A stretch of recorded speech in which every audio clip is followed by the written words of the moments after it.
Hey, it's that time again. All right, last we left off, the intrepid trio here had rallied allies, some friends, some compatriots, and made their way all the way back to the Celestial Gate. After some fanfare, Sergeant Braxis was able to open a temporal gateway, leading you back through time and space to this point, which set history apart from everything else. Um, a fight broke out, obviously. Um, Lots of exciting things happened. Monsters were spawned. Merkas was a beholder. There was a wall of fire, and Fred was, for the most part, useless, as per usual. Swear to At God, least I try he's to make. consistent. He is consistent. We are now in round 4 with initiative 14, where Lady Laura. Um, Anything you guys want to do? Say before we start? No particular. All right. No, not really. Well, I have a question though. What's this below circle? What happened here? That is Just a over? area of silence. Nothing That's can right. nothing can be said. No verbal somatic That's right. components. That's that one. Yeah, no And then, I verbal remember this or was a blade barrier. Yeah. Yeah, blade barrier. Sorry, not a wall fire. Okay, gotcha. Different things. It's good to remember about the silence. Well, there you go. I couldn't say anything if I even tried. Yeah. Well, you could say something, but no sound is made. Yeah. Cussing so viciously. So much. All right. Lady Laura is going to go ahead and use her action to cast Chain Lightning at 6th level. Indeed. She'll conjure lightning into her hands and say, let's just get this over with, and launches it at this soldier right here, and it will chain off and hit 3 others within 30 feet, which will be this matron mother, and this other guy. Right. Select the guy out. As she's casting, Merkus will like cross his arms in front of him, and kind of like nod approvingly and say, "There you go, Toots. Now it's about time." Okay. One of the matron mothers saved. The all others had failed, so I will roll damage. Oh, 48. Very nice. Yeah. We'll say this one. I love that chain lightning. Yeah, this one did save. So apply damage. Apply half damage. All right. She reaches out and charges up the lightning and releases it at the one in the middle over here. It immediately just disintegrates, and with it, the lightning chains out into 3 bolts and hits the other 2 matron mothers and this undying soldier, completely eviscerating these 2 and leaving the other 2 matrons noticeably marked. As they are racked with lightning, their bodies tenses, and they are left more for the weary. At her end step, this matron mother that did not save will go ahead and use one of its legendary actions, which I forgot I can't pull up these fucking character sheets, so just give me a minute. Forgot all about that. I think I have everything saved in my 5e tools. I do have everything saved. Look at me being prepared, guys. Wow, that's pretty impressive. I know. Good job. Hey, fuck you. You're the one that brought attention to it. Shut up. It'll use its spellcasting legendary action at the end of Laura's turn and attempt to banish.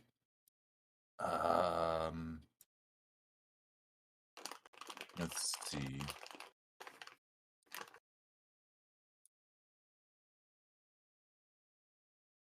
That is 35 feet. Wow.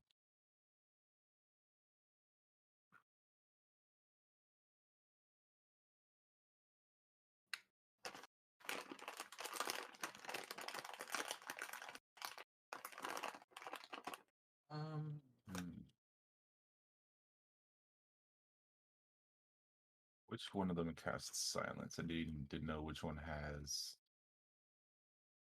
concentration, which is not going to be on here. So I think it would have been this one. Concentrating on silence. This matron mother will cast. Attempt to cast something.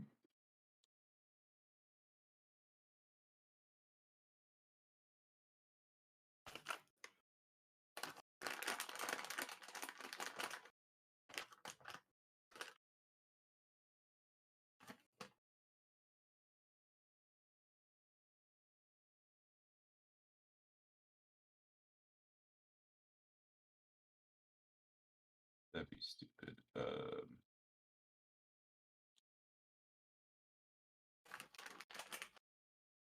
It'll just cast Cure Wounds on itself at level 5. So that is going to be Roll crap like me. yeah. 4 additional D8 plus spellcasting ability modifier, so 5D8 plus 6.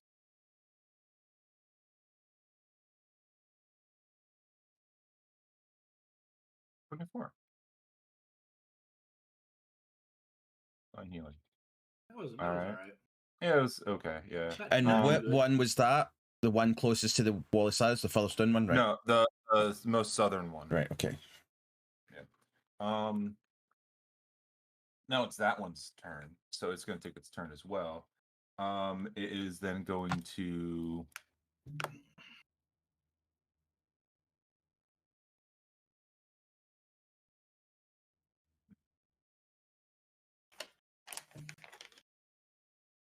use its divine flame ability. It's going to go ahead and target Merkas and Lady Alora, making a 10-foot cone, 10-foot cylinder right there. So I need you, Merkas, to go ahead and make a dexterity saving throw with Lady Alora. Fucking deck sage.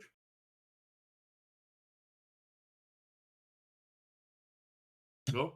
Yeah, you guys both got shit rolls. So it's gonna be Yeah. 8d6. I don't think I rolled any good deck saves all last session. Mm-hmm. That's gonna be 25. Ah, my beard.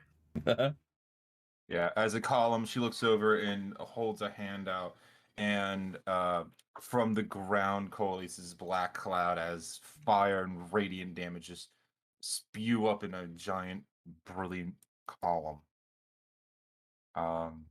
It's gonna end her turn. I'm gonna go to Fred. How many of those can they use? So I know you've several of Two a them day. have used a bunch of them. So Yeah, 2 a day each. 2 each. Gotcha. Yeah. Let's see here.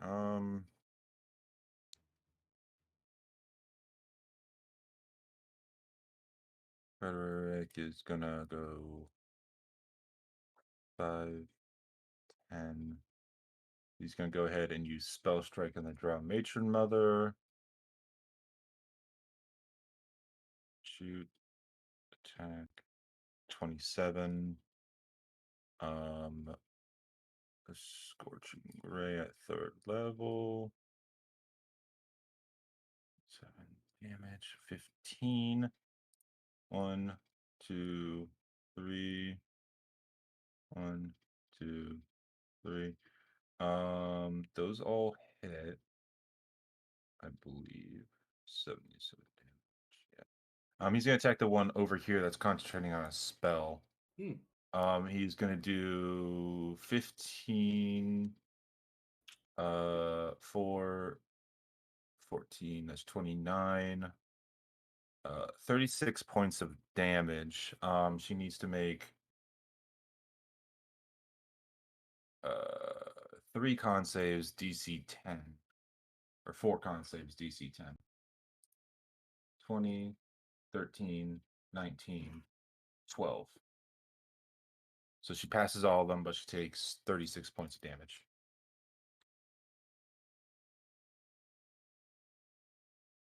All right. On the end of Frederick's turn, the Matron Mother that took its legendary action last time is going to do so as well, and use its legendary action to cast.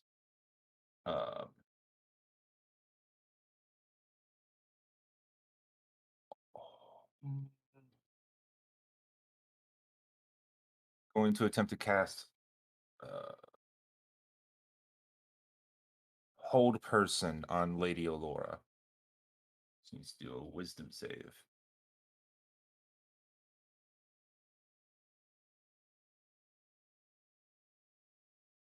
"27. She succeeds. Nothing happens. Consent, bitch. Consent, motherfucker. The Drowned Matron Mother nearest Gray is gonna go next. She's gonna use her Tentacle Rod to Ooh. hit you. Oh. Yeah, she's gonna hit Gray with the Tentacle Rod. 1, 2, Kinky. 3. 24, 11, and an 18.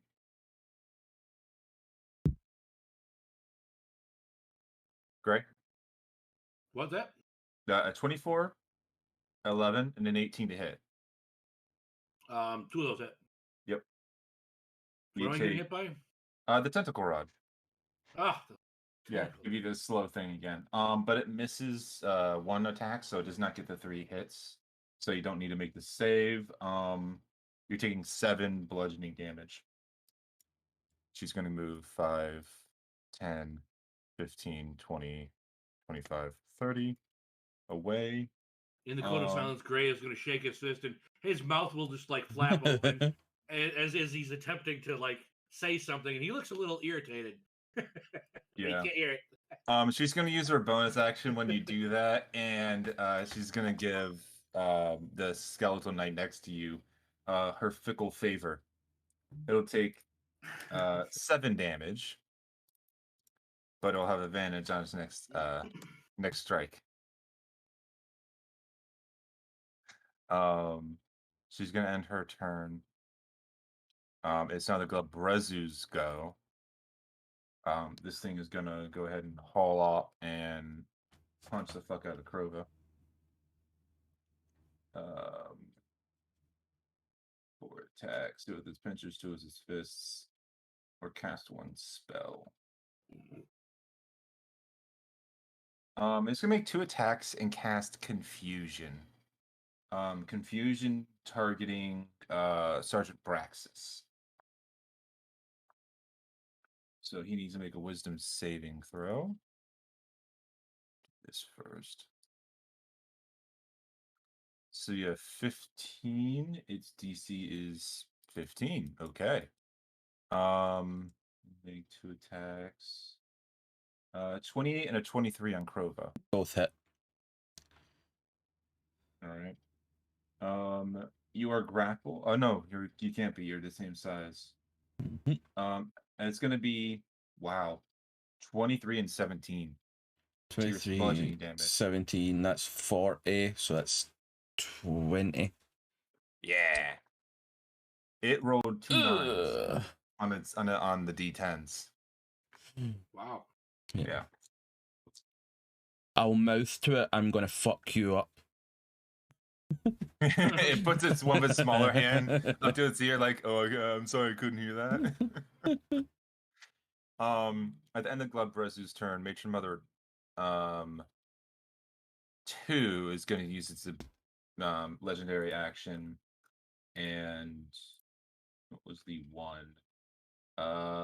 It's going to compel Demon. The Skeletal Knight is going to attack Gray. It's going to have advantage. Because the compel gives its advantage. Yeah, it's a 21. Yeah, it is. The advantage was because the Matron Mother cast something in the last bit.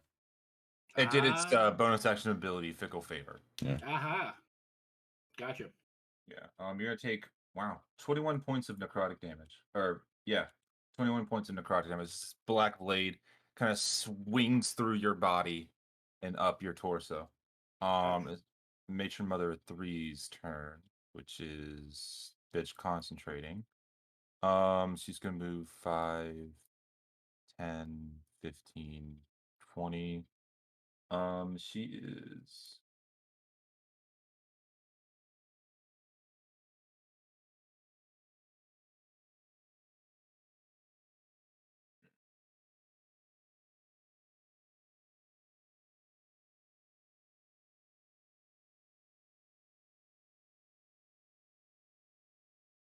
Gonna attempt to hold person on Braxis there. Please make a wisdom save.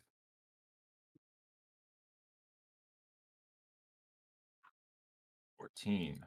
That fails. He is now paralyzed.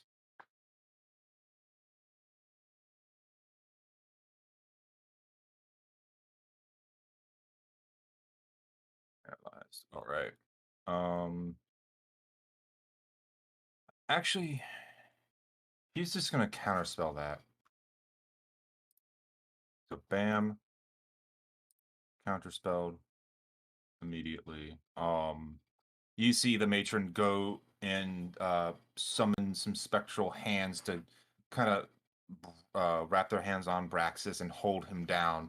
But he just immediately breaks them as his that spark inside his chest just grows a little bit brighter and just everything just like shakes off.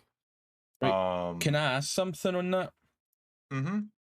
If that matron mother casted hold person that went through, is that no a concentration spell, which means that the silence would have dropped because she's concentrating on silence? It was. And then it got counterspelled. Got counterspelled. So oh, so it would. I was just. I didn't know if it would. Before the counter spell went through, she would have had to have dropped concentration before she casted hold person. So even with the counter spell, the silence would have. Yeah, let me check. Counterspell. It is a good question.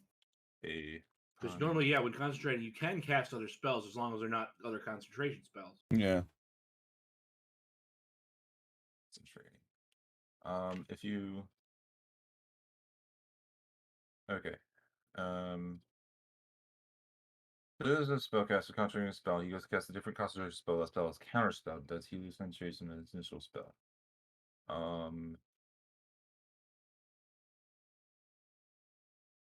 Yeah, that makes sense. You'd have to drop it in order to concentrate on another concentration spell. Yeah. So she is no longer concentrating on silence. The silence falls. Love that arc of Doctor Who. That happens. And as soon as it drops, I'll turn to the big guy and be like, "Yeah, I'm gonna fuck you up." You're just kind of like, oh, I can hear you now. Great. Kroava, it is your go. I'll just start terribly singing. Yeah, you hear this, bitch? I was still a lady in the morning. Right. How long does haste last? Haste lasts for quite a while. Right, so I would still be hasted. Oh yeah, it's only been 4 rounds. It lasts a minute. You have at least 6 rounds left of it. Right. That's cool. So I've got 3 attacks. Right, no, that's cool. So what I am going to do then is on this Skull King guy, does he look hurt? Oh yeah, he looks pretty fucked up. So I'll take 1 hit on that dude first. You shake your blade at him. I don't know why I said it like that. I don't. What did something give me advantage on stuff? I'm pretty sure I had something with my attacks. You're flanking him right now, so you have advantage. Oh right, so yes. You had foresight. Foresight, so I always had I had advantage. So first one's on attacks, saves, and ability checks. Yeah. So 34 to hit that guy first. Which is let's see, what did I actually roll? Because if it's a 9, that's a 17, because I get crit on 19s. So that's 19 slashing damage on that dude. Oh yeah, he's totally fucking eviscerated. Right. You swing your blade through, so like, I'll then turns into dust. Take my second attack on the other guy next to me, to my left, like above the big guy. But I can see your cursor. can you see my cursor? I keep on forgetting that I don't show it on stream, so I can't see if anybody sees it. Right, so one attack on that guy first, which is a 36, which that does hit. Is a 19. So does that mean I get my critical? Because I get criticals at 19, don't I? Yep. Sweet. So actually, I'm pretty sure I can fix that. Go ahead. Right, so damage, critical hit. So that's 34 slashing damage to that good guy. Oh yeah, he's fucked. Right, and then you swing around, you slice him up in two, and he just like fucking eviscerates. What I will say is, while I've sliced the other two people, I have not taken eye contact off the big guy, as if to make a point of, now it's your turn, bitch. Make an intimidation check with advantage. Intimidation check. What would be my intimidation? Yeah, things are broken. Is it charisma? Did you have a proficiency in that? I'm not sure. I don't know. Is intimidation charisma or wisdom? Hold on. That's performance. You're not proficient in intimidation. I was able to check by hitting the little cogs. Just a D20 plus 1 is what you have. D20 with plus advantage. 1. Right, no, that's cool. So D20 plus 1 advantage. Roll 5. Yeah. I rolled a 2 and a 4. You do that. You hit one. You hit the other without losing focus on him. But like, he's no phased. A bit of cloud, like heavier cloud, just kind of like buffets you in the face. You go. Right. Well, with that, I'll hit my last attack on the big guy, which is a 30 to hit. That does hit. Right, that's definitely a 19 anyway, and 24 slashing damage on the big guy. You go and you get hit in the face of the cloud, and he's like, the composer's like, stupid man. As you come down with a blade and slice him in half. Oh, yeah. He fucking dies. Yeah. Right. Nice. And with that, I will then use. That's the way to do it, buddy. I don't want to give any of them a chance to hit me while I don't have a round, so I'll then just use my movement to kind of just be like 5, 10. I'll just start like slowly walking towards this other one while like dragging the sword towards it so that it knows that shit's about to go down and it better fucking run. And I'll end my. Oh wait, do I have anything? Do I have any other potions that I can drink? Do you know what? I'll use my bonus action to swig a potion. I'll just take like, do I want the greater? How much health have I got? 106. Yeah, I'll use one of my greater healing. I'll just swig one of them, so that I've got 4d4 plus 4, so 14. So plus 14, just to give me that extra little boost. Well, I might as well use my fucking. Well, I'm not a fucking bear. Yeah. And I'll end my turn there, just looking menacingly at this fucker. Menacingly. Sergeant Brax's turn. He is going to concentrating on haste. So he will.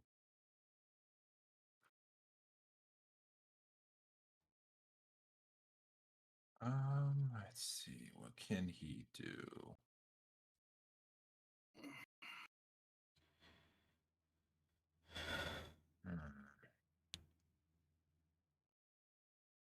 Intelligence saving throw. Okay.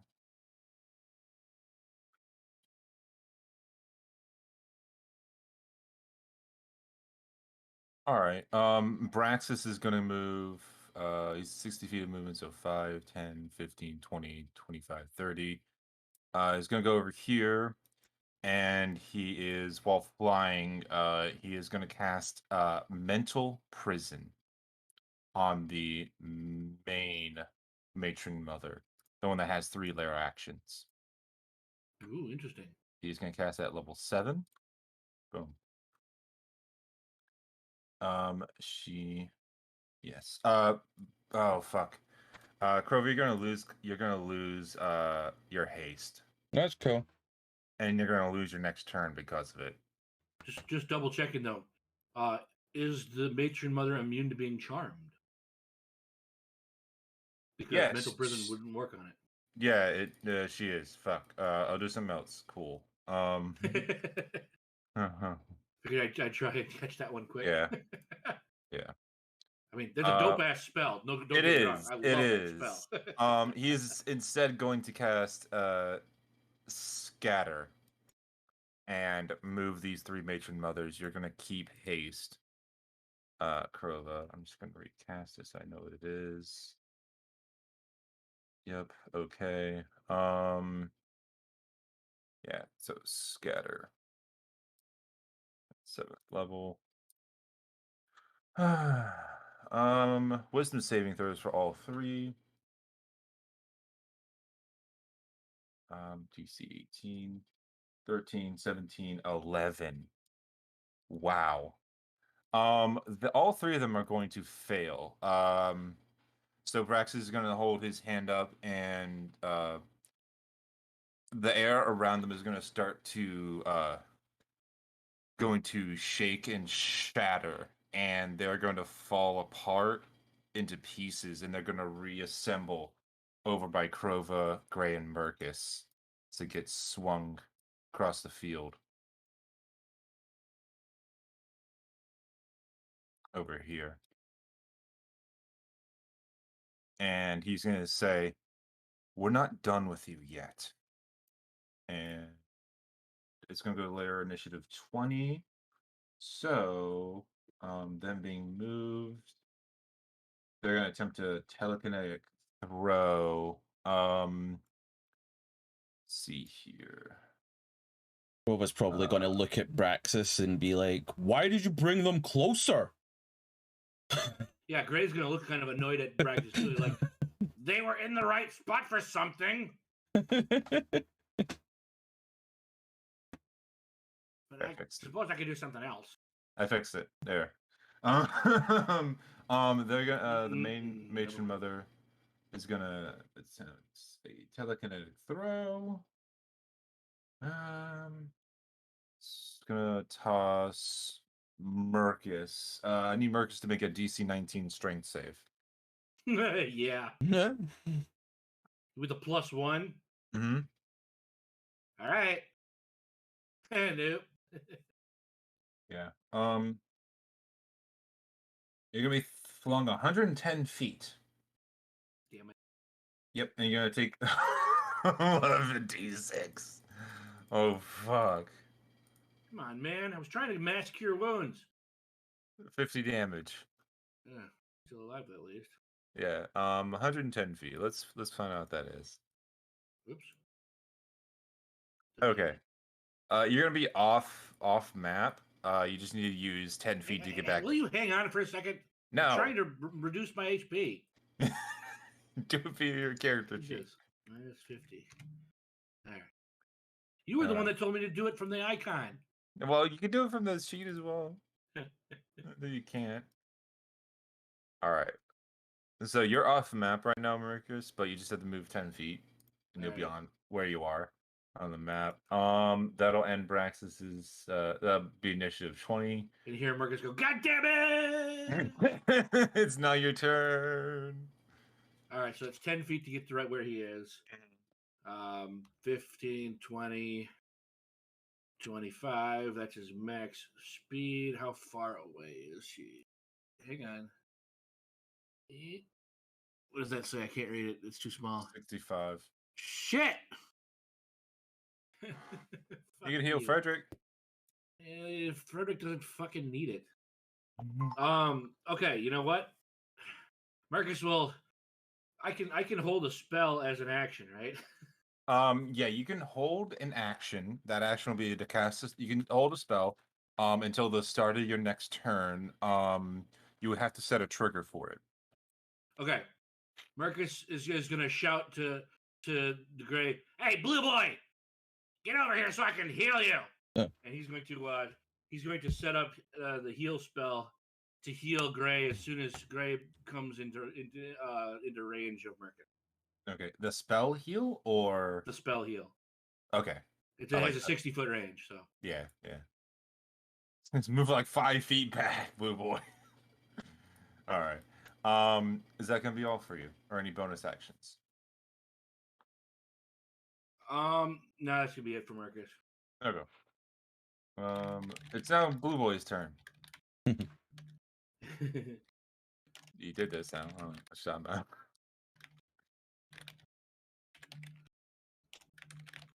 Great. Yeah, I know. I'm Oh, I okay. had to do something. Oh, okay. Okay. Sorry, All just right. make sure.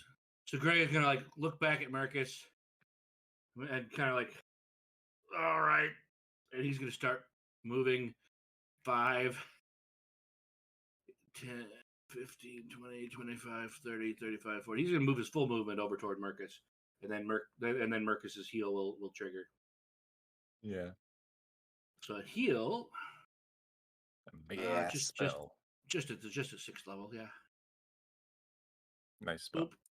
And I Nice. believe that's just a flat 70 hit points. Yep.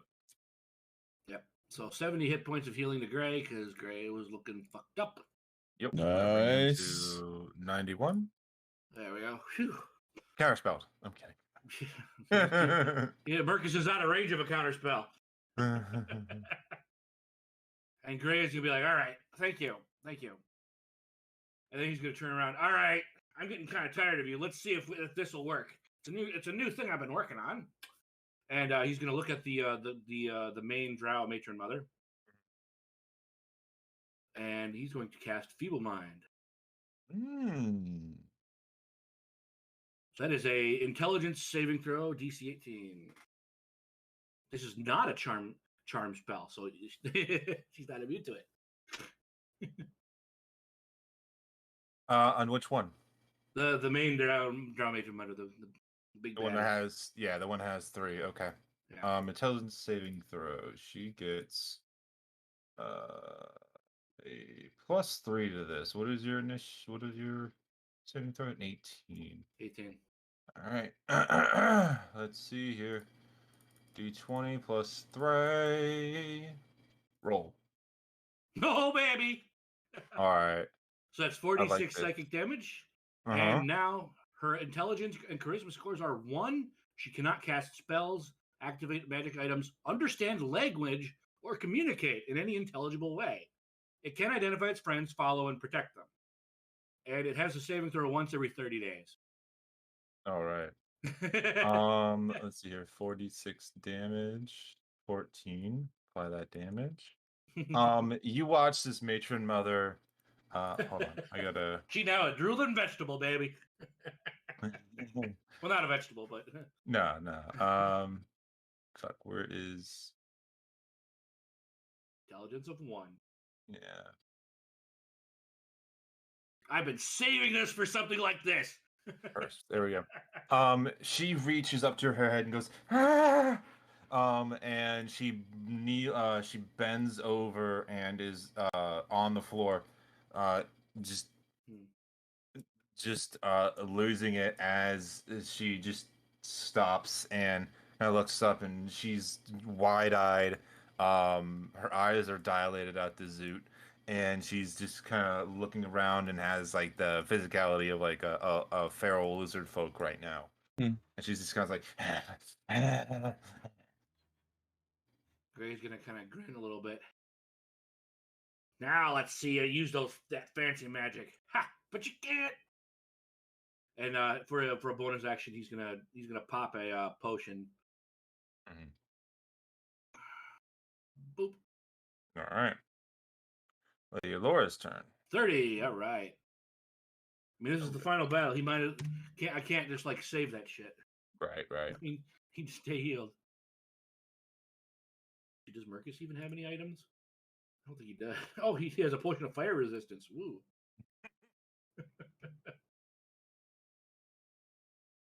All right. Let's see here, Lady Laura. She's gonna drop a 5th level fireball.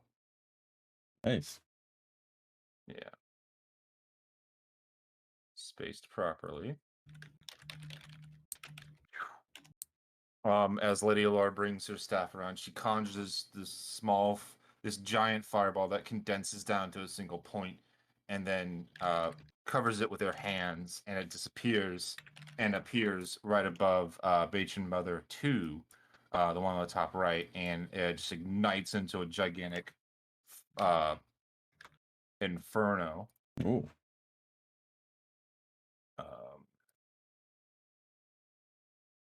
Okay, a dying soldier fails, matron fails, other matron fails. I'll say the feral one and the one on the left fails, but the matron mother 2 saves. Let's see here. We'll do damage, full damage. This one's gonna take half. Boom. All right. This soldier is dead. Aww. I know. I'm sorry, buddy. The template goes away. As a giant fireball explodes, all 3 of them are badly scarred. The one that is feeble-minded is just kind of. Oh, just as a note, if either of the other 2 drow matrons have greater restoration or heal, they can reverse the feeble mind spell. Yeah. They don't. That's gonna end Lady Alora's turn. When they do so, she doesn't. Neither of them have any legendary points. It's gonna be the Pharaoh Matron Mother's turn. She's gonna go 5, 10, 15. And do an unarmed attack. I guess it has multi-attack right now. It has the multi-attack normally, but that's for the demon staff and the tentacle rod. I'll give it just two multi-attacks. This will be a 6 and a 19 on Lady Alara. The 19 is gonna hit. She's gonna do what's an unarmed fist without monk? Strength score. I think it's is it strength score. Like your modifier. Yeah, hold on.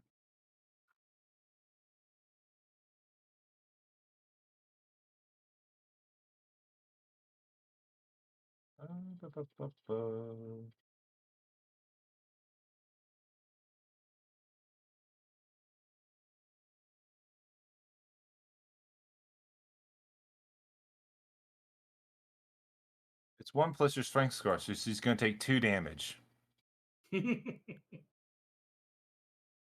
So the matron mother just runs, kind of like skitters on all 4s up to Lady Alara, kind of jumps on her and punches her in the face, and she's ow, that is uncalled for, and bumps her in the head. It's Frederick's turn. He's gonna go 5, 10, 15, 20, 25, and is going to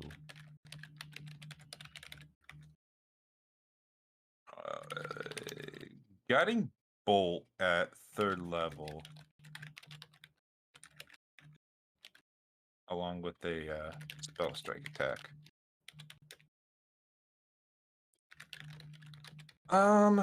This is gonna go at the matron mother furthest away from Kroava. 25 and a 27. That's me, 27 points of damage. Does he have anything else he can do?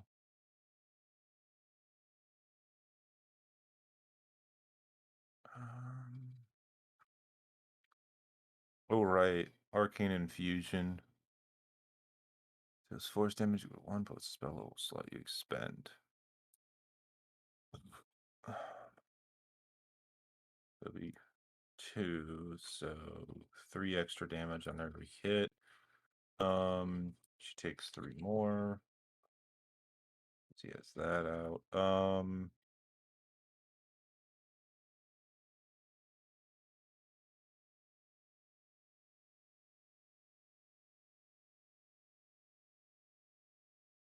Spell strike.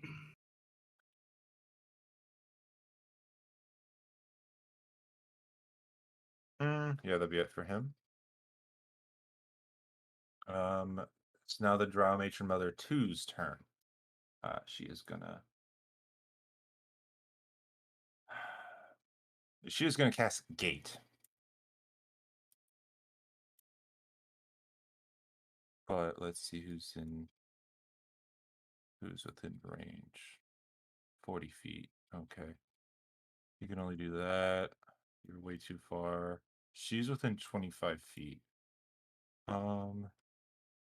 She's going to attempt to counterspell that.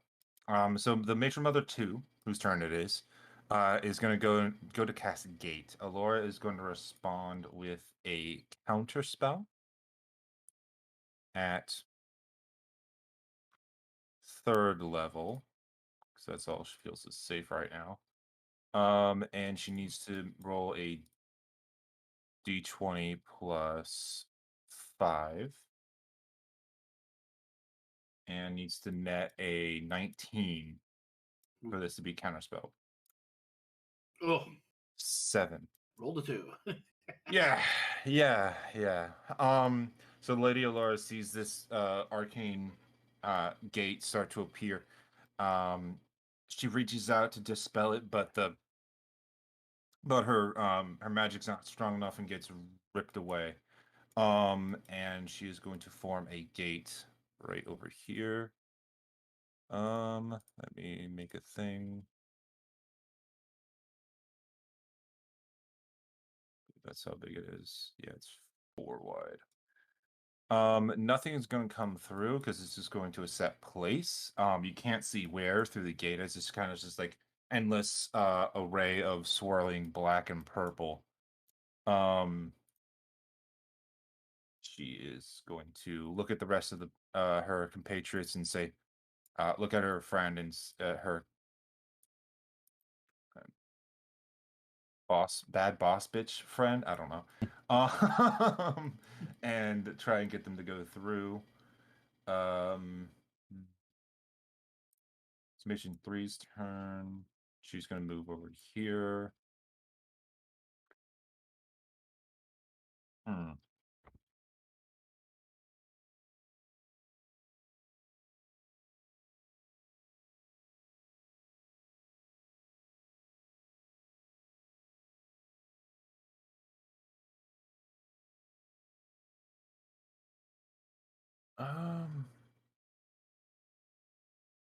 Let me look at something real quick.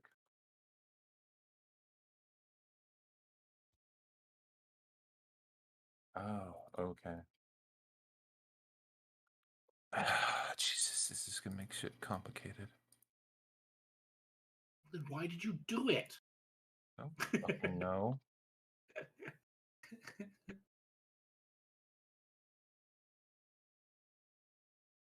I don't fucking know. All right, Matron Mother 2's turn.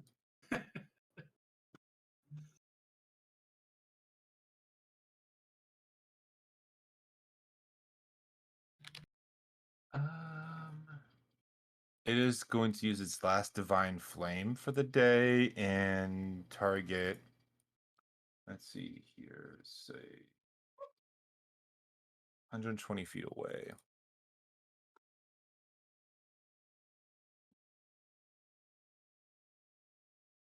It'll use it on. Let's see here. Lady Alora. So she needs to make a dexterity saving throw. DC 20. 7. So it takes 86. Yeah. 26. That damage. Okay. So move 5, 10, 15, 20, 25, 30. away. Matron Mother 3's turns. Go 5, 10, 15, 20, 25. It is going to cast.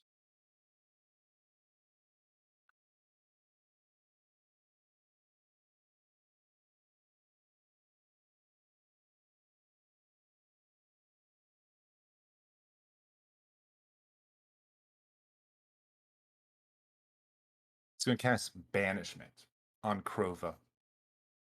Mm-hmm.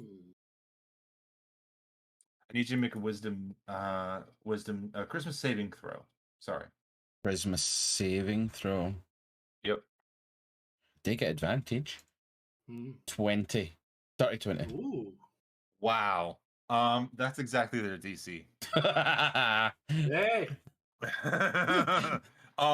So you see this matron mother go to rent you from this world back to the material plane, which you came from. But you just kind of wave it off as the blade kind of lights in your hand and just kind of saps all the magic from it. Flip her off. Yeah. Too angry to go away. Too angry to die. And other news, man is too angry to die. You didn't say the magic word. Wow. And because it was magic, that hits even harder. Yeah. Please, Daddy. All right, Kroava, take your turn. God damn it. Okay, right. So seeing that, I'm gonna, or I see Lady Allura being quite hurt, so I will go 5, 10, 15 to this one, and we'll just start taking some big old swings at this one. See what we can do, bringing one of them down. So first attack will be a 36, which is a 19. Oh, yeah. You crit. So first bite damage is 31 slashing. Mm-hmm. You added an extra d6. I just rolled critical hit. Yeah. You have to roll one more d6. Oh, I do? Okay. Yeah. Because critical. Oh, I thought it already did that when I hit the You rolled critical. 5d6. Yeah. You rolled 5d6. Oh no, he did. Yeah. Never mind. So 31. Mm-hmm. Looking hurt. Oh, hold on. Sorry. You go and bring the blade down, and you slice through her back, almost decapitating her. She is still up at 1 hit point. Okay. Oh, I really don't want it. I can't waste an attack on one at that point. I'll just have to at that point I'll turn around and shout to the rest of the group saying, one of you finish this bitch, and I'll happily take the reaction, and I'm going to walk across to this one. So that would be another 35, 40, 45 movement altogether. So if she wants a reaction. Oh, yes, you will in her frenzied state. A 7. Misses. Nice. Right, and then I will take an attack with the blade on this matron mother here, which is a 23. That was a poor roll. I rolled a 6 and a 1. That hits. Damage 23 slashing. Mm-hmm. And 23. Yeah. And third attack, I'll just keep on this one. Mm-hmm. That's a natural 20 for 37. Damn. All right, you come down. Man, you were just rolling like fire today, Chris. Jesus, dude. All right. You come down and you swing on her, and you split her up the chest, and then come back down and swing her across the chest the other way. Roll damage. 26 slashing. All right, 26. She is nearly dead. She's just profusely bleeding blood. It's a matter of time before she's dead. One more hit, and it'll do something. Yeah. Again, I'll turn her into the rest of them and be like, "This is number 2. Take it out." Anything else? Oh,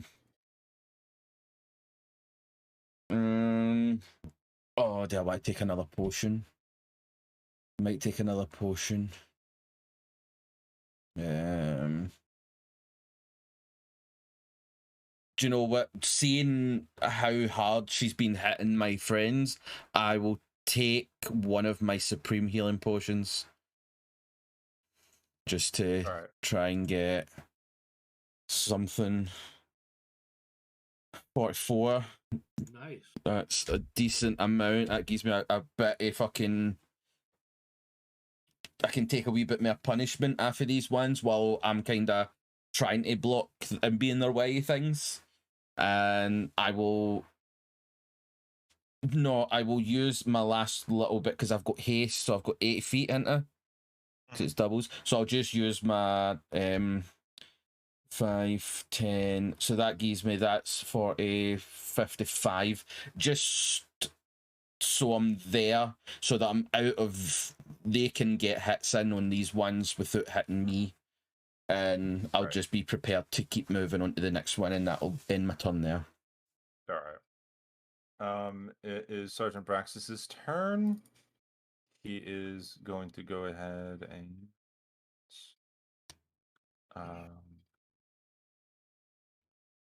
it's gonna cast. How far does chain lightning go? Well, he needs to doesn't have any spell slots left for that. He'll just cast Blight on this matron mother. Actually, no, that's a bit overkill for that. Let's see. Just run up and punch her. He'll just expend a level 1 magic missile. Just to kill this absolute monstrosity of evil. Enough is a 1 magic missile. Pew. Yep. And the one little... He'll cast magic missile and choose for the other 3 just to go at the ground. And one of them will just wind its way around and just like shink right through her skull. She just flops over dead. Yeah. No massive magic, nothing special, just a spell. Merkas. Merkas's turn. I wanted Merkas to finish her. Oh well. Can I ask something? He's too far away for anything else. Yeah. See, just before you take your turn, the magic missile, right? It has 120 feet, and it says that you can hit one creature or several. Yeah. Would they not be able to hit the other darts towards like one of the other matrons instead of just hitting the ground? Yeah, if he wants to. I was letting you guys get the kill. All right. No, that's cool. It was just in case like you had misread it, and were targeting just one because it was just a bit like take them all out. Like fuck these bitches. Merkas is gonna. This is about as far as he can go. Of course, it's my turn. Yeah. Tidal wave is actually 120 feet. Nice. You can hit both of them. Nice. All right. Merkas will do his tidal wave. Just a normal tidal wave. All right. And it's gonna be like right there. Boop. Hit both of those. DC 19 dexterity save. And it's gonna be a while before I. Yeah, they both miss. Cool. Damage is 18. Well, you rolled the damage for me. I'm sorry. 22. Yeah. All right. Well, like I said, I gotta go. So yeah, it'll be a little bit depending on what Dad needs. So right. You killed one of them. Would Merkas in his next turn just use to heal himself, and then we can continue on until the next time he rounds? Is he left already? He left. Oh, no, it's just like I thought he would have just said what Merkas was going to do before he left so that we didn't. And he did. He cast Tidal Wave, killing one of them. Oh, I meant Grey, because like Grey's quite soon after him, isn't he? Yeah. Yeah. Let's just wait until he gets back, because Yeah, this is the end. That this is the end of it. that was why I was hoping that Grey would time me Grey's move before, because we need to wait. We could have played into the because he's got to take 30 minutes, so we could have played into the 30 minutes somewhat instead of taking a 30-minute break. Yeah. To time me, it's a bit It's alright though. But right, no, that's okay. So we'll take a wee bit of a break. Then I'll put on the Be Right Back screen.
Ahoy, he says.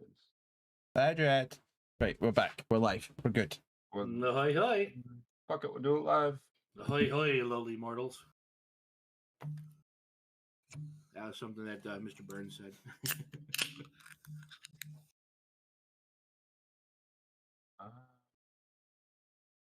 Shit, what's she gonna do?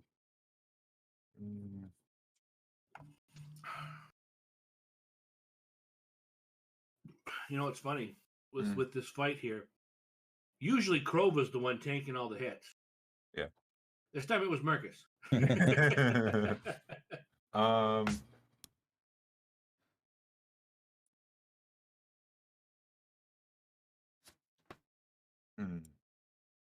She's gonna cast Cure Wounds on herself at Damn it.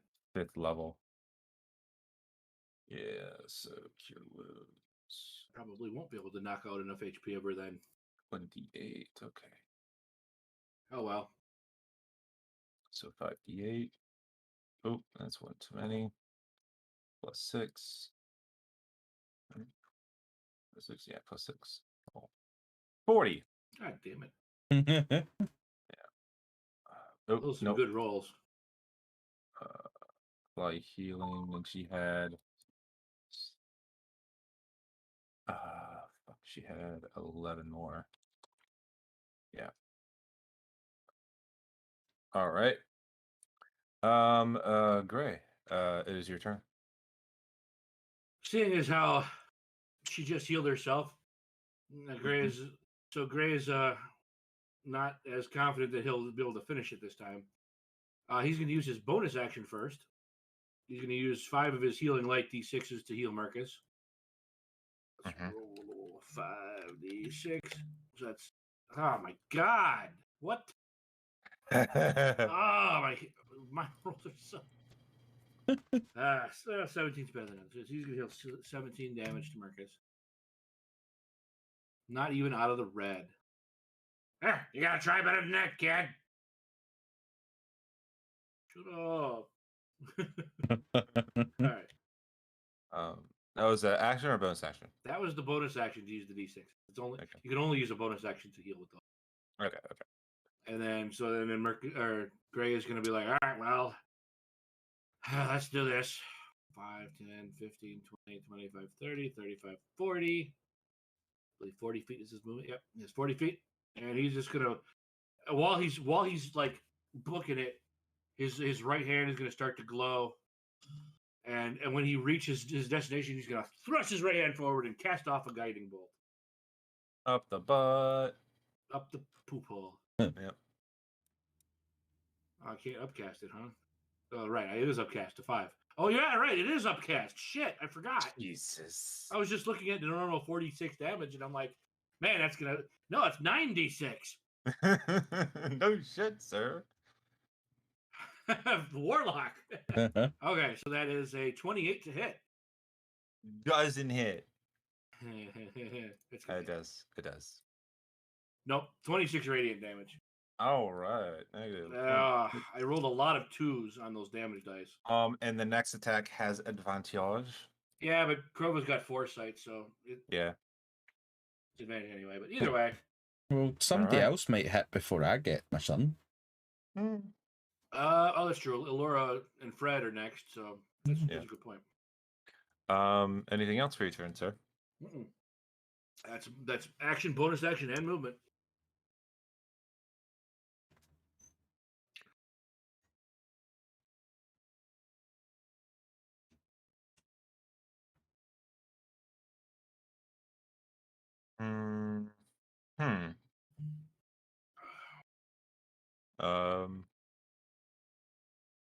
Yep, it's Lady Elora's turn. Just Kamehameha that sucker. Wanted you to fucking do it. I tried, and I would have done it if you hadn't healed. Yeah. Lady Elora is going to do nothing. Nothing at all. Friday's just gonna... He's gonna move over to here. Take a shot. Take 2 attacks.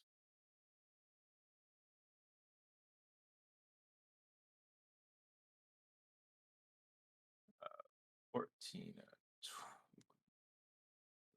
Okay. First one's gonna miss. The second one is going to hit. 6 damage. Okay. Wow. Yep, 6 damage. That's right there. It's now the Drow Matron Mother's turn. Matron Mother is going to attempt to do some stuff. Let's see here.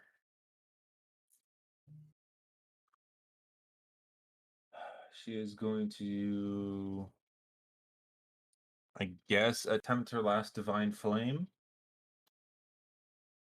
And target Kroava. Dex save, please.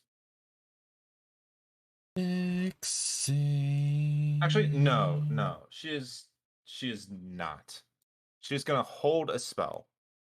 Okay. And she has set her trigger. So please proceed. Kroava, it is your turn. Okay. I'll use my movement to go towards it. Mm-hmm. And I'm just going to take my swipes. Just going to take my swipes. So, first attack is a nat 20. That's 7. Yeah, go ahead and roll your damage. I'm pretty That's sure like it's enough to kill 3 her. nat 20s now for you this Yeah. like an hour? So I'm gonna 33 damage. Okay, Kroava.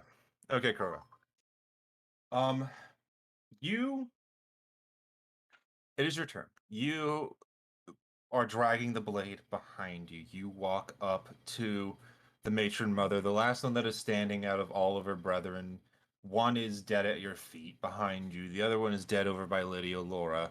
You look down on her in your massive enlarged form and look down on her, and you bring your blade up with one hand and just bring it down. As you are bringing it down, she reaches out and grabs your hand and casts Plane Shift on you.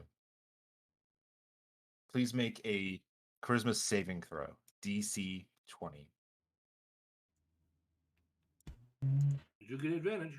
8. Oh man. 8. My God. Okay. As you bring the blade down, you feel her skull split in twain. You get halfway through her body, killing her before you poof out of existence. The rest of you, Kroava mostly, or not Kroava, sorry, Gray and fucking Zim.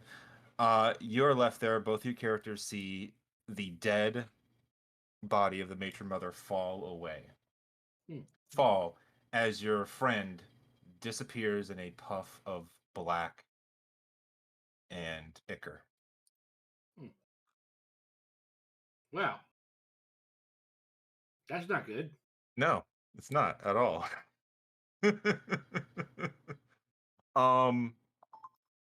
Kroava, you have been teleported to the Shadowfell.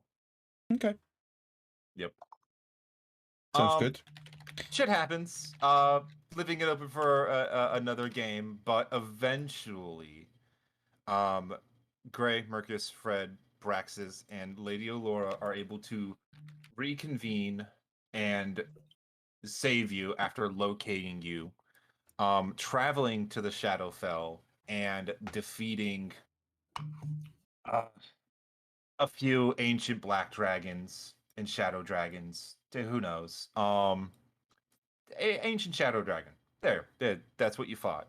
Are we gonna do a follow up like the search for Grog? Yeah, I wanted to do it. It was funny. Sitting in the Sanctum to Lolth, a giant citadel perched on a massive mountain, all of you are once again reconvened over the body of a dead shadow dragon.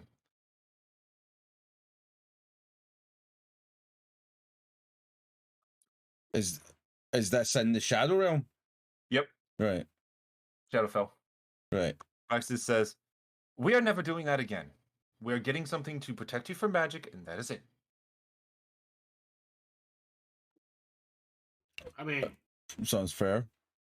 reality has been unmade, right? We changed the past, so don't you think that it would have like affected things now with like Well, Krova's existence and well, Gray's future and Merkas's past and wibbly wobbly timey wimey. Praxis steps up. It says, "Did No, that's out of character, bud. Sorry. oh okay. How I'm playing it is you are not in the place where history was rewritten. That the realms are quantumly separate because they're different planes of existence entirely, with space and time being correlative to each other. I would assume that each plane is its own flow of time. Right. Just So, like how you can go to the like we didn't Feywild, find come the back. orb. We didn't find the artifacts when we defeated the matron mothers. Oh, you did. Yeah, you had all 4 of them that they found. Okay. Yeah. They had the staff, everything except for the cane, I believe, which was missing. Well,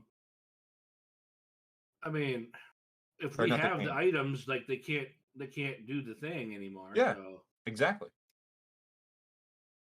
Yeah, they're defeated. right. So how does that change like the future, like the magic to the future and all that? Well, you're in the Shadowfell, you're not the material plane. Haven't Well, gone there yes, yet. but as soon as we defeated all of them, you'd think things would change, right? No, not exactly, because look, the magic that it hasn't happened yet. You guys haven't gone back to that time stream for anything to change. Right. So we've no triggered it yet. Yeah, you haven't triggered it yet. It's like a possibility that is happening. I see. So we basically went from this space right to the shadow space, and we didn't stop in the material plane on the way. Yeah, there's 3 different time stream lines of existence that you've been skipping. You were in the future in the material plane. You skip to the past in the basically the planes between planes, Yeah, the space yeah. between planes, where the divine gate was, and then you skipped all the way over to the Shadowfell using one of the items that the bitches had on them. And now Okay. you're free to go back to the material plane, and whatever happened will happen. Okay, all right. But as far as we don't Rex is see Kroava yet, though, huh? no, Krova's here. Oh, Yeah, you just defeated a shadow dragon, and you're able to free your friend. Lady Alora is there, Fred's there, Praxis is there, Merkas is there. And you were there, you were there, you were there.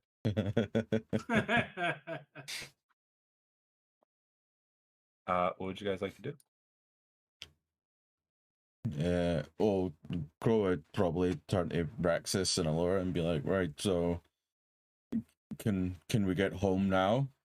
And well, technically yes. I don't know exactly what will happen. I can think that at least 2 things might happen. That having 2 different people that are the same people in the same existence will either cause them to merge or one to die, or the third option, both of you will survive. For Kroava and Merkas. that would be really weird. For But then again, I always could like a kindred mind to help me with my mushrooms. how old is Gray? Gray is about 30, 35. Okay, so you're 5 years old right now in the future, in the past. Okay. Yeah. Braxis is also in the same boat. Where he will probably be born in the next 2 to 3 years. And Fred, he's old now. He was like 20 before the time skip. He was 50. So yeah, he's still alive. Well, yeah, he was traveling with Merkas and Mhm. Kroava, so of course, yeah. Yeah, he was like 20 or something. Sergeant Braxis says, well, I honestly I don't know what will happen with me, but I do know I'm not born yet. I'm only about And 28. and if the Gray will pipe up, and if the servants of Loth aren't going to attack Nicodranus while I'm at the temple, I'm probably going to stay there. That was Right. my aspirations for the time, to stay there and eventually, become the high priest in place of my mentor. And Nice.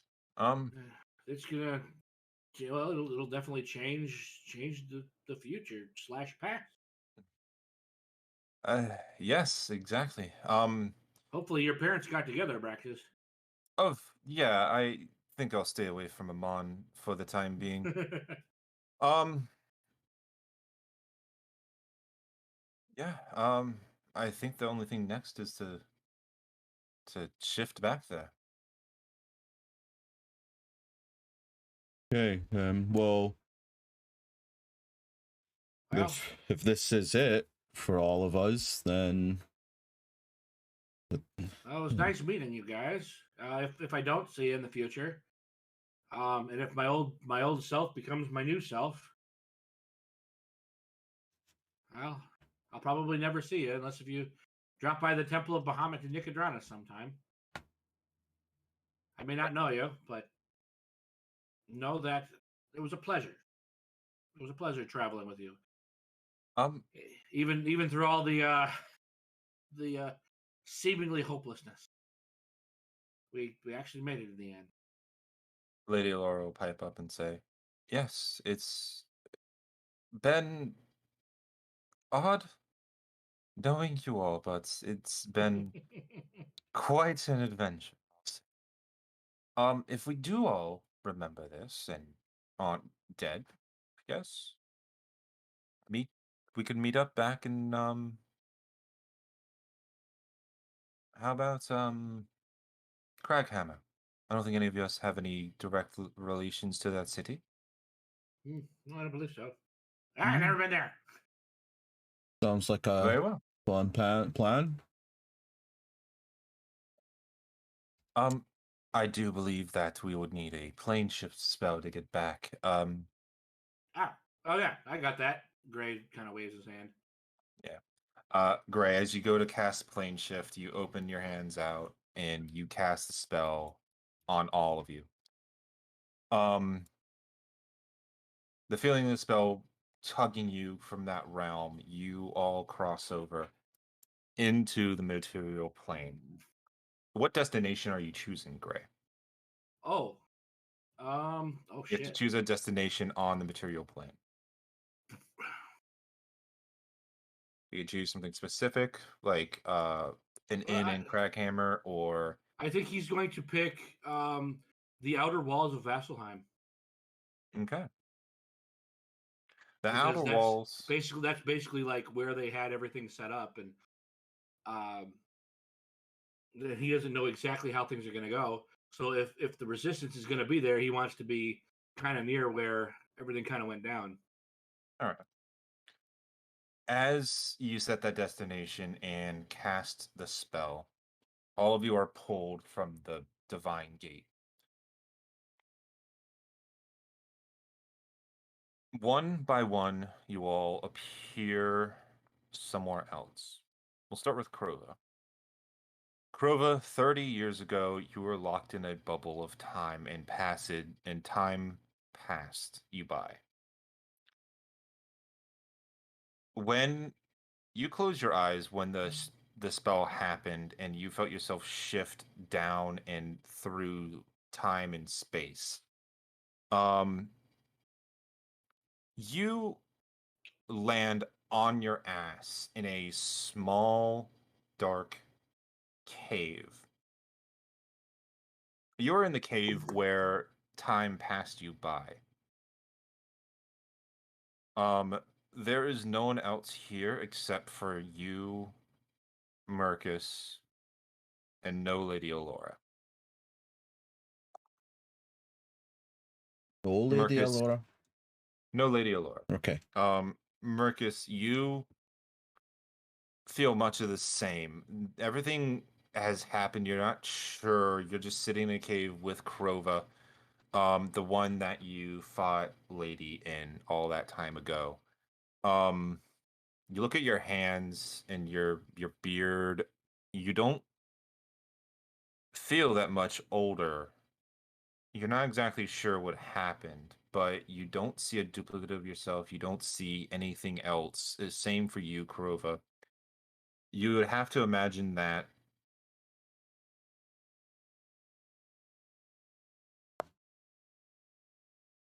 something happened to those versions of yourself and history corrected itself. Um, upon further inspection, you realize you're in a younger version of yourself, Merkas. Same for you, Kroava. You're in the bodies from 30 years ago.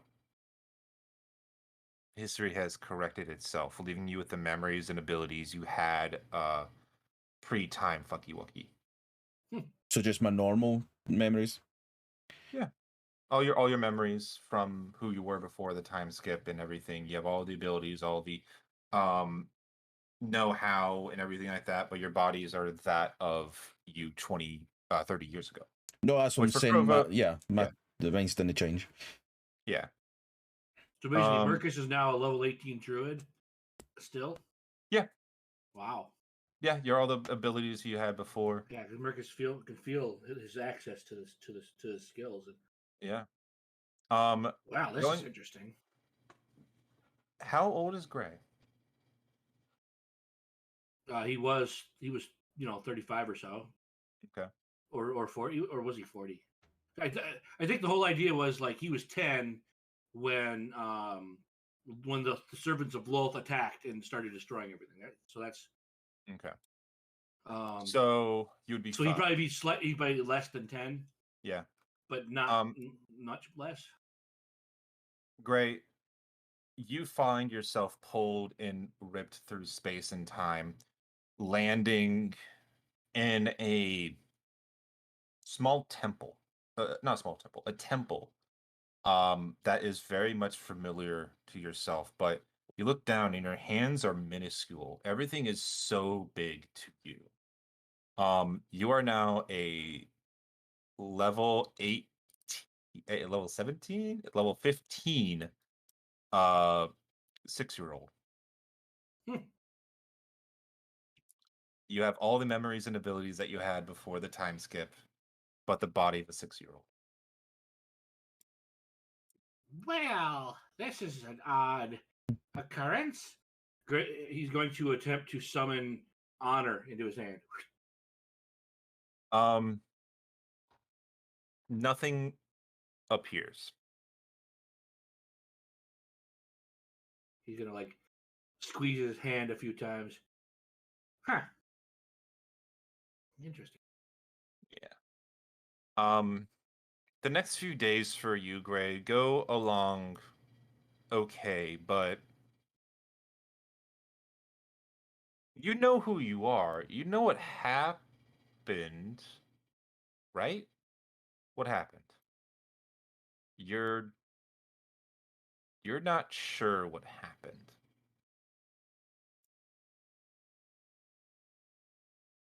You just know that you are incredibly powerful now. Yeah, this is the sort of thing I think I might need to not tell anybody about for a while. Kroava and Merkas, you are able to find Lady Alora fast enough using Merkas's magic. You're able to, you and your Merkas's magic, you're able to find her. She was in Avon, of all places, for some reason. She explained it basically that she doesn't know why, but she has an idea why she came back here. She's still the same self she was 30 years ago, has all her memories. Notably, you two didn't lose any of your memories. Not that you know that would be something that would happen. Um, but after that, you are able to find Frederick as well. He has also retained all of his abilities and memories and not lost anything. Oh, so he's not just a bandit. No, he has all he is who he was before. It's weird seeing a 20-year-old speak like a 50-year-old. And you give him shit for it all the time. Um, at this point, the years go on. Gray, you are able to stay with the church, be a warrior for Bahamut in more of a traditional sense than you were before. Taking up the class of cleric or paladin, however you wish, or just staying a warlock. It is. I would imagine he would go paladin. Yeah. In the service of Bahamut. Yeah. If he wanted to be a warrior. Yeah. And you do. And you grow up, and as time goes on, you're about 20, and you start having dreams and memories and dreams that are too real and they feel like memories, and you go on a whole adventure, whole hullabaloo, and you finally find a older man, about 14 years older than he was. You find Kroava in a bar in Zorhas, just drinking away, about to take one of his matches, and he fills you in on the whole thing. And after a while, it kind of clicks, and your memories come back to you. Before then, though, Kroava or Merkas, or which one of you would try to look into Braxis? Probably not Merkas, because Merkas didn't really spend very much time with him. I was actually going to say like Kroava was really that. It was I would say Gray would. Yeah, I would have thought Gray, because Gray kind of had a wee bit more time. Kroava just met him for like the few days or like the week or so from the time jump to Oiris. So he wouldn't really have had that. It was just another person that was fighting with them. It was quite a relationship where you'd go, I wonder what's up with him. Gray would once he got his memories back, that's when he would go and look for Braxis. All right. So you're about 2021 when the you and Kroava go to look for him. Well, I mean, would Kroava go along if Gray invited him to? I mean, no. Krova's got his own agenda. He would be doing as soon as we'd done the time jump back. Okay. All right. So Gray, under the guise of missionary work, you travel to Amman. And in the local wizards college, there's a plucky young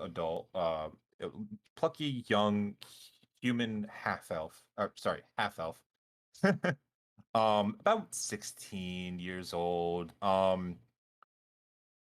And you can tell that it's most likely Braxis. He looks a lot happier than he did before. He always kind of had this air of seriousness and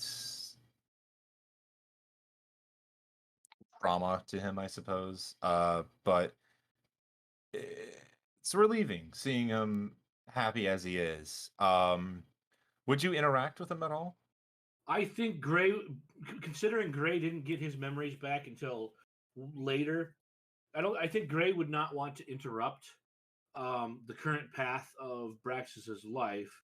And what he would do is, since he was, on a missionary mission to like use that as his background to like search, he would set up in a local temple of Bahamut, and at some point, try to like subtly get a message out to Braxis to invite him to the temple, but like without like but he wouldn't like reveal who he was. He would just hope Gray would just hope that like over the maybe a few interactions here and there over the course of a few years, it might start slowly coming back to Braxis. So Gray would like stay there while Braxis was going to school, and then once Braxis would like graduate, then Gray would drop the bomb, so to speak. Okay. But perhaps just being close might start to stir odd memories or just an odd deja vu sort of sensation. Right. So you reach out to him after being there for a while. Something innocuous. You invite him to a sermon that you're leading about, probably relating to divine magic and arcane magic, how they can interact and things like that. Something more educational to get him there. And before the sermon starts, he does show up a little bit early. And you two finally meet face to face for the first time. And he looks at you and his eyes go wide and kind of looks confused and says, do I know you? You feel so familiar." And Gray will kind of like give sort of like a knowing smile, say, "Well, perhaps we do. I'm getting the same feeling myself." And they kissed. Mm. Kidding. Now Gray is ace. He's always been ace. I know. Yeah. But yeah, he's like, join us for the lecture, and you might find something educational, and then perhaps we can find some time to discuss things. Magic is odd, as you may find in my lecture. And he nods, and the lecture goes on. It's good. You two are able to form a bit of a relationship there. And eventually you do tell him everything. And over the course of everything happening, he starts to remember. And says, I as you like kind of finish the story, he says, I I can't I can't believe this. I I wrote time. That I guess yeah, You may want to keep that to yourself, though, just until you get a right. little bit older. People are going to really wonder why folks of our age have abilities far beyond what we normally would have. Yeah. I imagine you've had to do that for quite a while. Yeah, You were born a prodigy, perhaps? yeah, that's why I got into school so easily, I suppose. This eh, Gray, your abilities from the boon haven't really been all that present. You really don't have them anymore, sort of say. But But he's at least not blind anymore. no, he can see perfectly fine as any other human being can. Um, you do have blind sight though, up to 60 feet. Okay. Um, and there's this, you kind of get like a floaty in your eye, and then you see that small spark again in the middle of Braxis's chest just ignite. There it is. As it finally snaps for him, and he retains his memories and abilities now. Yeah. Other than that, is there anything you guys would like to do with the rest of your lives? Yeah, I mean, Merkas would continue traveling on with Kroava. He didn't have any particular goals except for trying to figure out, what happened to his to Juanita after some of the clues he had gotten. Mm-hmm. But he would accompany Kroava if Kroava wanted to go somewhere. Yeah. Yeah, well, It's not super important to him. Yeah, probably like it wouldn't even be that long. It would be a case of as soon as they kind of got back to this time, go and see Alora quickly just to make sure that everything was what it seemed it was, the illusions or anything like that. Kroava would probably take like the first time it would be knowing what became of his wife and daughter. The first thing that he would be doing is setting off across Tal'Dorei and Wildmount in search. Yeah. Like going through, like knowing the information of who kept them, where they were travelled to, blah blah blah. His plan would be to go out and search for them, and that would be his until he found them, and at the same time would be doing whatever he could to help Merkas get the answers that he needed for Juanita. Right. So Kroava, over the course of 2 years, you rip apart numerous slaver organizations, legal, not legal. You become known as a fist of justice for all those who are enslaved, whether it's intentional or not. You kind of become a living hero for those in chains. It takes you 2 years to find them again. They were in a slave den. Let's see.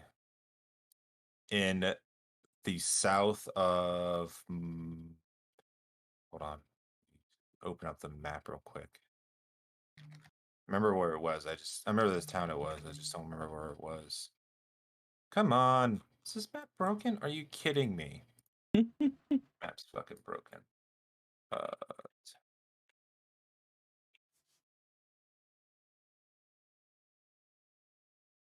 Okay. It was in Marquette. Let me just check real quick. Oh no, I'm sorry, it wasn't. It was in this. It was in a. Where is it?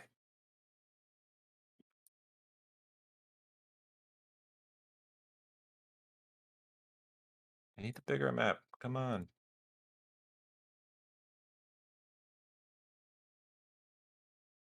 Ah. Here we go. Fucking hell! Finally. It was in Marquette. In Oncarel, you found them in a slave den. They were.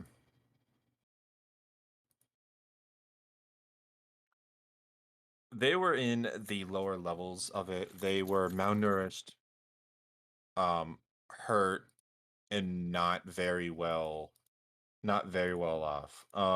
You were able to save them, relocate them, and after a while of explaining, kind of not going the full depth of what happened, you were able to explain what happened. Oh, now it loads. Great. And after a while, things get back to normal. You live with your family if you want to. You can help Merkus if you want to. Speaking of that, uh, you can help Merkus find his family or find what happened to Juanita, stuff like that, if you wish. Whatever happens first. Yeah, well, if it's after finding them, Kroava wouldn't want them to be at their site, and it's not as if they have somewhere that they're tied down to. So Kroava would probably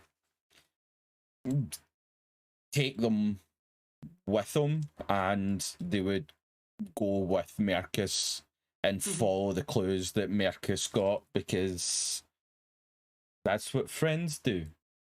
That's right. After traveling a while with Merkus, you remember what happened to Juanita. Your town burning down. It was.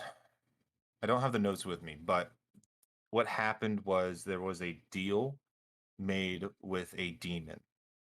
Yes, that was what that was like one of the clues one of the final clues that Merkus had. Yeah.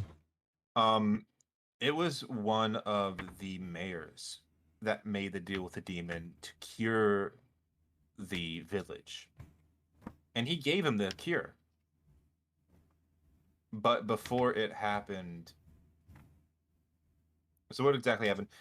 He made a deal and he worded it as such: I want the town to be cured of the disease. And the demon took that and ran with it. He gave you the cure. The demon gave you the cure. Through however you found out, however it happened, you found the cure, he made that happen. But the deal had no say on if people survived, who survived, so he decided to take his toll of flesh. And with that knowledge, what would you have done? Oh, he's definitely he would hunt down that demon. That was his idea in the first place, anyway. All right. Hunt it down and destroy it. Right. It would probably take you a few, maybe a year or so to find it. Demons are slippery, but eventually you're able to find his true name through just identifying the demon and things like that and looking through books and finding knowledge. You're able to find out its true name and you are able to summon it here in the material plane and then kill it, sending its soul back to the nine hells and then traveling to the nine hells and finishing him off before he could leave again. Yeah, it's exactly what Merkus would do, because he doesn't want anybody else to suffer through the deal that this demon had made. Mhm.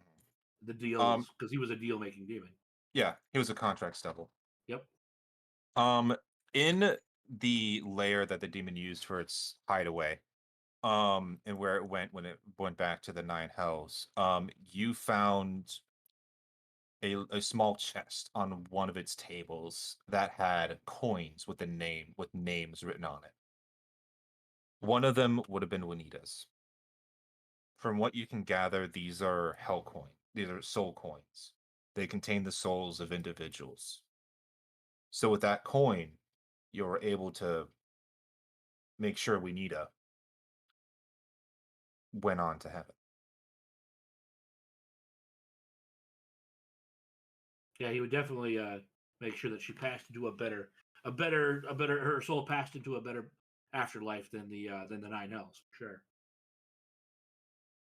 With that and surrendering all the coins to the heavenly planes, you're able to put to rest many, many souls. And you lived on. At that point, Merkus would suggest. Well, Merkus would want to go back to his favorite cave, just outside of the Kryn dynasty. Yeah, right outside of Rosohna, and he would invite Kroava and his family to be there along with him.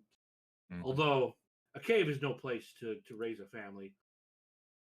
So with all the wealth that they had gathered during their adventures, Merkus would definitely attempt to purchase a house in Rosohna for Kroava and his family. Whether or not Kroava wanted to stay in that house and wanted to come and visit him in his mushroom cave, that's up to Kroava. But Kroava, before you purchased the house, Kroava would have probably told you to refrain from that, knowing how much you loved the cave, but knowing that it's no place for a family to be raised. Kroava, with the wealth that the thing made over time, would probably begin building an attachment to the cave of a house. So that the cave was like your little loft. There you go. Okay. So they would live out within the house, and you were only short skip from visiting and stuff like that, and Kroava would just want to try and, knowing how young Kroava was and how old that Grey could be, or no Grey, Merkas could be, Kroava would probably want to just stick around and kind of just see out the rest of either of their lives. Just. Well, Merkas would definitely offer to teach Druidcraft to in more depth to Kroava and definitely the kid, if they so desired. That way, they'll end up living a very long time too.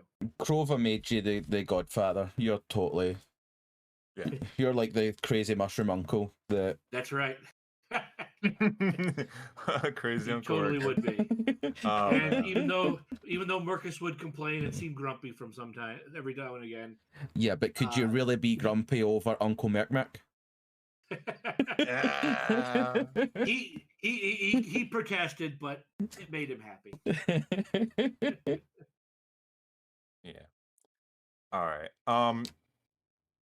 Merkus, though, you are a level 18 druid, and as such, being a gnome, a deep gnome, you would live for roughly 3,000 years or so. Well, I mean, Merkas was getting close to the end of his life, so he would actually probably only make it another like 800 to 1,000, because he was already like pushing 200. Yeah, because he had like 80 years or so. He had about 80 years or so. Yeah. Yeah. So yeah, you'd live to be about 800 more years. In that time, I can say that you would probably become just a protector of like the whole of that forest. Yep. And there's rumors of a crazy old dwarven gnome guy and this family that he protects that has grown and grown and just lived in this forest. Just like a big mushroom forest now. Yeah. Eventually the whole entirety of the forest just becomes mushroom at a point. And Kroava, you live a good long life, die in your bed, lady by your side. Not lady, but your wife. Fuck that lady. Oh yeah, you definitely found her one day and fucking slit her throat and cut her head off and tossed it in the ocean. Gray, you live on to be a very valued member of the Church of Bahamut and become a very powerful paladin or warlock or however such. A little bit of A, little bit of B. A little bit of a coffee lock situation going on. That's right. Frederick would have opened a cargo company. He would have been responsible for delivering cargo and supplies all throughout the four continents: Asura, Marquette, Caldore, and Wildmount. Sometimes employing any of you for odd tasks if you would accept. Lady Alora retires from her position in the Taldori Council after a while and retires and creates a school for learning where Braxis teaches sometimes, or Merkas, or however. Sergeant Braxis, or just Braxis now, turns into a well-to-do court magician, serving the Taldori Council and just teaching students and learning more about magic. And eventually you would find out that he has the ability to walk through the plains. That's what his spark was. It was his it's something special that you're not too concerned about, but I think we can call him the very first planeswalker. Yeah. I was trying to say it, but fuck Watsy, you know? Yeah, fair enough. Yeah, so he very well becomes a planeswalker and just goes out and explores, and he comes back with all these tales about odd realms and places, and Yeah. Magic duels. Mm-hmm. Shut the fuck up. But yeah, that's it for this game. I like Magic the Gathering. Yeah, it's fun. But still, like you said, fuck WotC. Yeah, fuck WotC. Hasbro more than anything. Well, yeah, Hasbro more than WotC, but you know. Yeah. Let's not talk about that. Let's wrap this up. I want to thank you guys for playing with me. This has been fun. I know we had to end it early, but that's quite all right. We still made it work. I mean, to be fair, like being able to make as many sessions as we did in the last, like, basically year or so, it's pretty amazing. Considering how people's lives can change and scheduling is always a problem, you know. Yeah, oh, definitely. But yeah, I share the sentiment. Thank you for somewhat confusing, but ultimately entertaining and story-filled game. I'm not an amazing DM. I make mistakes. I forget things. It's something I'm working on, and I apologize. No, people are human. Good experience. Yeah, like we aren't the greatest players in the world. Taking into account, this has been my first actual D&D TTRPG campaign altogether. So it was basically more or less my first one too. Yeah. So for it being a bunch of noobs, more than a session or two.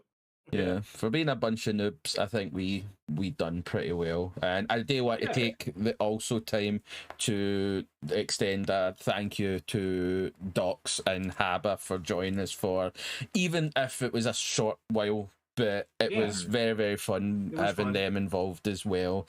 And hopefully Gesk did die. Mm-hmm. Yes. Nope. Nope. In fact, Gesk lived on. It would have been about, what was it? No, he was alive before you guys left. You were able to find out that he did take over his clan. Eventually, without the help of you guys, he confronted his family, took over his clan, and turned them into a force for good. Becoming like kind of a ranger group around there. Teaching them to do good instead of evil. And then we blew up their home, and so they all died. Nope, he lived to a long, ripe age for forever. Well, what I'll say to that is that once everything had passed and we'd found the things and we'd settled down in Merkas's forest, the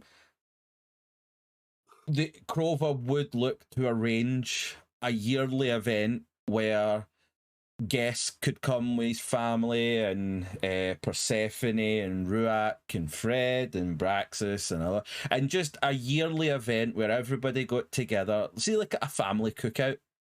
Mm-hmm. Just a yearly family cookout where we all came. Each year a new member was brought, where it be a new child, where it be a new partner, but at the end I would like to think that until Kroava's dying day, that they remembered their journey of where they got to. And just to add in the last little bit, that Kroava would, knowing that the end was coming, Kroava would reach out to the Wild Mother and kind of just ask if she wouldn't mind looking over Merkas and making sure that he does the day dumb shit with mushrooms when Kroava isn't around to kind of to time it. Just since Merkas didn't really get like the god shit.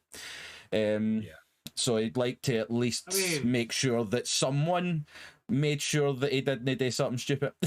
I mean, he's still a high level druid, which is pretty godlike. Yeah, but I still don't trust it. I still do not trust that. It's okay. We're gods. We're gods, right? Yeah, that is perfectly fine. And after a while, you do pass on Kroava, and you take your space rightly where you're supposed to be as her right hand and Melora's champion, as the Bear King. And you are able to do so yourself. Okay. Look over Merkas from afar, being the kind of patron of your whole family. Pretty much, yeah. Yeah. Yeah, he would support and either Well, I'm talking teach them if they wanted to, Yeah. let them go off to do what they wanted if they wanted, and protect the area. I was talking more about Kroava, but yes, you too. Yeah. Yeah. So he's a bear king. He could make warlocks and druids out of his family and stuff. But yes, I see. you do the same. You do the same. Yeah. Oh, But yeah. yeah. Oh. I would like to think that your daughter, Kroava, after hearing all the stories and everything, would kind of like go into Merkas's cave and on the wall with crayon, just kind of like make a mural or everything that happened after you guys go away for a little while, and you come back and there's this giant mural out of crayon and like stick figures of all your all your conquests.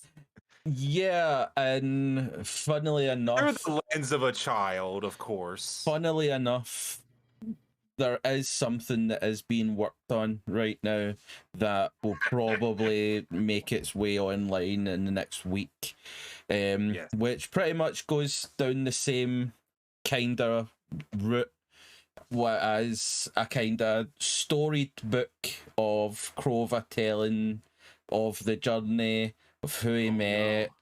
Oh gosh. But in Kroava's real image, because as much as Kroava had said things to certain people, his feelings might have not been quite like that, and his daughter would have been told how he really felt, so she would there's something there that he'll share with her as they go on. I love it. Oh man. We're gonna get an art book from Kroava. Oh boy. Well, he is going to leave his colouring book to his daughter. Yeah. That's awesome. That had a lot of drawings in it. Yeah. Once she was old enough, though, because yeah. There's a lot of red crayon was used, so yeah, definitely later on in life. 16. Yeah, at least. From what I remember, there were goblin dicks doodled in there somewhere. I'm sure. I mean, Merkas could still just keep casting, gentle repose on the necklace forever. He's got a hefty in there. Yeah, it's the heirloom of your family. Oh god. As long as Merkas is alive, they'll keep it up. Oh, Jesus. Gross. Mm-hmm. All right. All right. Well, thank you guys. I appreciate this. This is awesome. Thank you for the game. Yeah, thank you for the games. Many games. Many games, yes. All right. I'm going to be taking a break from role playing, but yeah, for a while. Hopefully, when all our stuff pans out, perhaps we can do that. Yeah, we can do that adventure for Kroava. I also want to beat up giant shadow dragons. I mean, come on, that's fun. Fair. Be level 20. It's fun. It'll be gods. Okay. Gods now. Well, I guess for the last time, we'll say goodbye to everyone for joining and watching us along this massive adventure. Thinking back to the start, and it was like July, August 2021.